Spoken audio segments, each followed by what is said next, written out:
আল্লাহ আরো বলেছেন যে তবে কি তারা জাহেলিয়াতের হুকুম তালাশ করছে, আফা হুকমুল জাহিলিয়াতি ইয়াবগুন ওয়া লাহু আসলামা মান ফিস সামাওয়াতি ওয়া মান ফিল আরদ তাওআন আও কারহান ওয়া ইলাইহি ইরজিউন। তারা কি আল্লাহর দিন ব্যতীত অন্য দিন তালাশ করছে, অথচ আল্লাহর সামনে আসমান জমিনের সবকিছু অলরেডি আত্মসমর্পণ করেছে এবং তার কাছে ফিরে যেতে হবে। তো এই আয়াতগুলোতে বোঝা যায় যে ইসলাম একমাত্র গ্রহণযোগ্য রিলিজন আল্লাহর কাছে। অন্য কিছু তালাশ করলে আপনি কবুল করাতে পারবেন না। হ্যাঁ, আপনি যদি ভালো কাজ করেন তাহলে সেই ভালো কাজের প্রতিদান আল্লাহ এই দুনিয়াতেই দিয়ে দিবেন, পরকালে তার কোনো অংশ থাকবে না। নবী সাল্লাল্লাহু আলাইহি ওয়াসাল্লামের সামনে ওমর রাদিয়াল্লাহু আনহু একদিন তাওরাত পড়ছিলেন, এমনি পড়ছিলেন। উনি কি তাওরাতে বিশ্বাস করতেন এমন, তাওরাতের অনুসারী ছিলেন এমন না, এমনি ভালো লাগা থেকে পড়ছিলেন, পড়ছিলেন। নবী সাল্লাল্লাহু আলাইহি ওয়াসাল্লাম এই দৃশ্যটা দেখে রাগে তার চেহারা লাল হয়ে গেল। তিনি বললেন, ইয়া ওমর, হে ওমর, তুমি তাওরাত পড়ছো, আমার সামনে তুমি তাওরাত পড়ছো?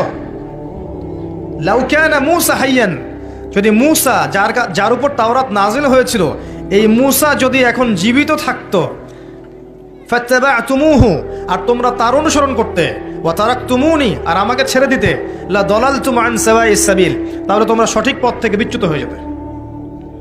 লাউ কানা মূসা হাইয়ান, যদি মূসা এখন জীবিত থাকতো তাহলে ওয়াদরাকা নবুয়তি, এবং আমার নবুয়ত পেত, লাত্তাবা'আনি, অবশ্যই তার উপর কর্তব্য ছিল আমার অনুসরণ করা। কথা কি বুঝতে পারছেন? মূসা, দাউদ, সুলাইমান, অন্য সম্প্রদায়ের বইপত্র তো অনেক দূরের কথা। সেই নবীগণ যদি এখন জীবিত থাকেন, পৃথিবীতে আবার আসেন, তাদের জন্য কোরআন হাদিস এর বাইরে কিছু অনুসরণ করা জায়েজ হবে না।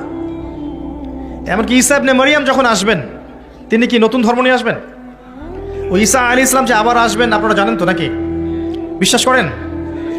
কিন্তু এক শ্রেণীর মানুষ বলছে যে ঈসা আলাইহিস সালামকে তারা হত্যা করেছে, ক্রুশবিদ্ধ করেছে। আপনি কি বলেন? তো ঈসা ইবনে মারিয়াম যখন আসবেন, তিনি মুহাম্মদ সাল্লাল্লাহু আলাইহি ওয়াসাল্লামের উম্মাহ হয়ে আসবেন। তার আসার কারণ কি, কি জন্য আসবেন? হ্যাঁ, মাশাআল্লাহ, তিনি হচ্ছেন সত্য মাসিহ।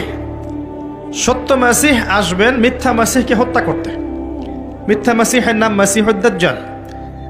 আর দাজ্জাল নিয়ে খুব একটা আলোচনা হয় না আমাদের সমাজে। এটাও একটা কিয়ামতের সাইন যে দাজ্জালের আগমনের আগে আগে মানুষ তার আলোচনা ছেড়ে দিবে। এরকমও আছে কিন্তু হাদিসে, যে দাজ্জালের আগমনের আগে আগে মানুষ তাকে নিয়ে খুব একটা আলোচনা করবে না। তো সে বিশ্ব শাসন করবে এবং জিউসরাওকে ফলো করবে। সে বিশ্বের প্রত্যেকটা বিষয় নিয়ন্ত্রণ করে ফেলবে। তাকে আল্লাহ পাক এত ক্ষমতা দিবেন মানুষকে পরীক্ষা করার জন্যে যে ঈমান ধরে রাখা খুব কঠিন হয়ে যাবে। এই সময় একটা সূরা আপনাকে বাঁচাবে, তার নাম কি? সূরা কাহফ। নিয়মিত প্রত্যেক জুমায় পড়েন। প্রথম 10 আয়াত, শেষের 10টা আয়াত মুখস্থ করেন। আল্লাহ পাক তৌফিক দান করেন। আমিন।